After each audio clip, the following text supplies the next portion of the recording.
नमस्कार दर्शकों, मेरा नाम है मनीष कुमार सिंह और आप देख रहे हैं 4 PM महाराष्ट्र और आपका बहुत-बहुत स्वागत करता हूं।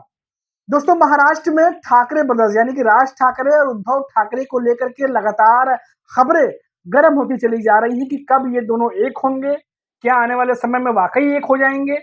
और इन सब के बीच में तमाम नेता अपने-अपने तरीके से इस पर रिएक्शन दे रहे हैं। लेकिन इन सब के बीच में एक ऐसे नेता हैं जिनके रिएक्शन पर सबकी नजरें हैं कि वो टिप्पणी करेंगे तो क्या कहेंगे, और वो है महाराष्ट्र के डिप्टी सीएम एकनाथ शिंदे।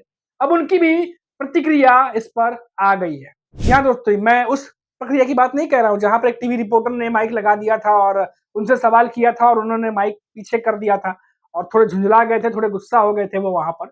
उस टिप्पणी की बात नहीं कह रहा हूं, बल्कि और एक बड़े नेशनल चैनल को दिए इंटरव्यू में एकनाथ शिंदे ने कहा है कि ये जो ठाकरे ब्रदर्स वाली खबर आ रही है, राज ठाकरे उद्धव ठाकरे वाली, ये उनके आपस का मामला है और मैं अभी फिलहाल इसमें नहीं पढ़ना चाहता। और क्योंकि अभी ये शुरुआती खबरें हैं और इसीलिए मैं अभी इसमें नहीं पढ़ना चाहता। ये बात जो है एकनाथ शिंदे कह रहे हैं। हालांकि उद्धव ठाकरे पर उन्होंने अब फिर से निशाना जरूर साधा और कहा कि विधानसभा चुनाव में महाराष्ट्र की जनता ने उद्धव ठाकरे को बता दिया कि वो कहाँ है। 100 के करीब सीटों पर लड़े और 20 सीटें भी नहीं जीत पाए। तो ये सब बातें भी राजनीतिकली हुई हैं जो आमतौर पर एकनाथ शिंदे हमेशा हमला बोलते रहते हैं। तो ये तो बात थी एकनाथ शिंदे की प्रतिक्रिया की, क्योंकि कुछ दिनों पहले ही जब उनसे सवाल किया गया तो थोड़ा गुस्सा हो गए थे। लेकिन शायद इस बार सवाल किया गया तो उन्होंने थोड़ा-सा रुक करके जवाब दिया और कहा कि मैं इसमें पढ़ना नहीं चाहता, अभी फिलहाल उनका आपस का मामला है।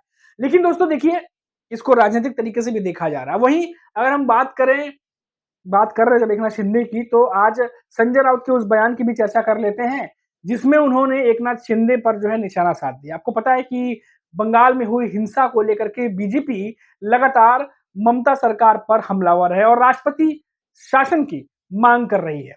और ऐसे में संजय राउत ने कहा कि ये सब कुछ बीजेपी ही जानबूझ से करवा रही है, वो चाहती है कि वहां राष्ट्रपति शासन लगे। और साफ-साफ संजय राउत ने कहा कि मणिपुर में जब इतना सब कुछ हो गया तो वहां क्यों नहीं राष्ट्रपति शासन लगाया? बंगाल में लगाने की बात बीजेपी क्यों करती है बार-बार? और इसी की वकालत जो है एकनाथ शिंदे ने की थी कि वहां राष्ट्रपति शासन लगना चाहिए, जिस पर संजय राउत ने एकनाथ शिंदे को भी घेरा। उन्होंने कहा कि एकनाथ शिंदे कौन होते हैं जो उस पर राय दे या प्रतिक्रिया दे, इस तरीके से कुछ उन्होंने बात कही है कि वो किस तरीके से कह सकते हैं कि वहां राष्ट्रपति शासन लगे। और कई सारी बातें कही है कि उनको उनको नहीं कहना चाहिए, वो कह नहीं सकते इन सब मामलों पर, उनकी टिप्पणी जो है जमती नहीं है। कुछ ऐसी बातें उन्होंने कह के एकनाथ शिंदे पर निशाना साध दिया है।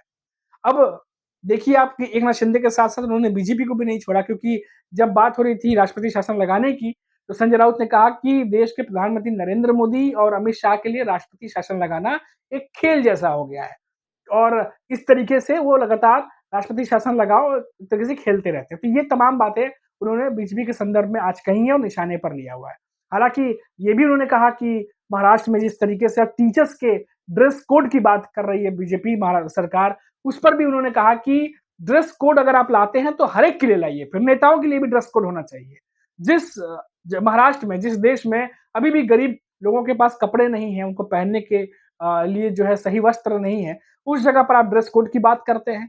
तो आज हर एक मुद्दे पर संजय राउत ने एक-एक करके जो है वो जवाब दिया है और एकनाथ शिंदे से लेके बीजेपी से लेके बीजेपी के जो आला नेता हैं उन सबको जो है एक-एक करके लपेटे में लिया और सब पर बयानबाजी उन्होंने की है। लेकिन यहाँ पर दोस्तों एक बात और है जो अहम है, और वो है ये है कि राहुल गांधी जो अभी विदेश दौरे पर हैं, उनका एक बयान आया था, जो कानून व्यवस्था और जिस तरीके से बीजेपी जो है सरकार अपने हिसाब से चला रही है, उस पर सब बयान दिया था।